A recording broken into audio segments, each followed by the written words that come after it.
ایک گاؤں میں بٹو نام کا ایک غریب کسان رہتا تھا۔ اس نے ایک ہرن پالی ہوئی تھی، جبکہ اسی گاؤں میں ایک ظالم میٹھے نام کا زمیندار اپنی بیوی نصیبوں کے ساتھ رہتا تھا۔ ارے میٹھے زمیندار، آج میرا ہرن کا گوشت کھانے کا بہت دل کر رہا ہے۔ واہ کیا بات ہے تیری نادان قسم کی فرمائشوں کی۔ اب کیا تیرے لیے ہرن ہمالیہ کے جنگل سے پکڑ کر آؤں؟ میٹھے مجھے کچھ نہیں پتا، میں نے ہرن کا گوشت کھانا تو کھانا ہے۔ میٹھے زمیندار صاحب اب کو پتا ہے، اس گاؤں میں غریب کسان رہتا ہے، اس نے گھر پر ہرن پالی ہوئی ہے۔ واہ گاؤں میں، یہ تو تُوڑے بہت اچھی خبر بتائی ہے۔ چل میٹھے جا اور میرے لیے ہرن لے کے آ جا۔ اچھا جاتا ہوں۔ ویسے ہرن کا گوشت کھانے کا تو میرا بھی دل کر رہا ہے۔ چلو گامی اور ماگے میرے ساتھ چلو۔ پھر وہ گھر سے نکلتے ہیں، جبکہ دوسری طرف بٹو اپنی ہرن کو کھانا کھلا رہا ہوتا ہے۔ کھا میری پیاری ہرن، میں تجھ سے بہت پیار کرتا ہوں۔ اتنے میں میٹھا اپنے ملازموں کے ساتھ وہاں آ جاتا ہے۔ واہ کتنی صحت مند ہرن ہے، اس کا گوشت کھانے کا تو مزہ آ جائے گا۔ میٹھے زمیندار صاحب یہ آپ کیسی باتیں کر رہے ہو؟ بات سن موٹے، مجھے یہ ہرن بیچ دے، میں تجھے اس کے اچھے پیسے دے دوں گا۔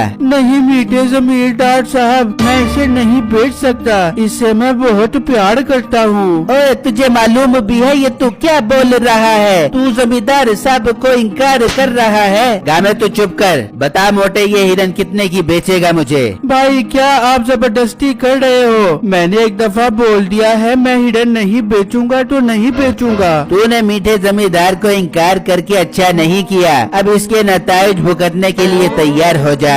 یہ کہہ کر وہ وہاں سے چلے جاتے ہیں اور گھر آ جاتے ہیں۔ یہ کیا میٹھے تو خالی ہاتھ کیوں آ گئے اور ہرن کہاں پر ہے؟ پھر میٹھا نصیبوں کو ساری باتیں بتاتا ہے۔ میٹھے ویسے لڑت تیری شکل پر ایک معمولی کسان نے تجھے انکار کر دیا۔ نصیبہ تو فکر مت کر، دیکھ اب میں اس موٹے کے ساتھ کرتا کیا ہوں۔ گامے اور ماگے آج رات کو جا کر اس کا ہرن اٹھا کر آ جاؤ۔ جو حکم ہو آپ کا میٹھے زمیندار صاحب، ہم ایسا ہی کریں گے۔ پھر رات ہوتی ہے تو بٹو سو رہا ہوتا ہے تو اس کی ہرن کی آواز سے آنکھ کھل جاتی ہے۔ یہ کیا آج میری ہرن اتنا کیوں بول رہی ہے؟ میں جا کر دیکھتا ہوں۔ پھر بٹو باہر آتا ہے تو انہوں نے اس کی ہرن اٹھائی ہوئی ہوتی ہے۔ اوے تم یہ میری ہرن کدھر لے کر جا رہے ہو؟ رکھو اسے نیچے۔ جب تم لوگوں کو بولا تھا کہ میں ہرن نہیں بیچوں گا تو پھر کیوں آ گئے؟ موٹے یہ بات تو اب بھول جا کہ تجھ سے ہم ہرن پیسوں کی خریدیں گے۔ یہ ہرن اب مفت میں لے کے جا رہے، تو جو کچھ بھی کر سکتے کر لینا گھر۔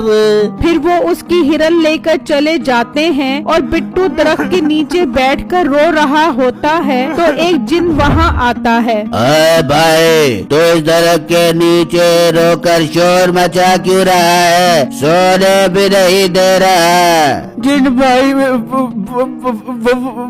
کیا وہ کہہ رہا ہے؟ ٹھیک سے بول۔ جن بھائی اس گاؤں کا زمیندار میری ہرن اٹھا کر لے گیا ہے، میں اس کے بغیر نہیں رہ سکتا۔ تو پریشان مت ہو، تیرا مسئلہ حل ہو جائے گا، پر تو رو کر ہماری نیند خراب مت کر۔ ٹھیک ہے جن بھائی، میں نہیں رہوں گا، پر میرا مسئلہ کیسے حل ہوگا؟ اپنے دونوں ہاتھ آگے کر۔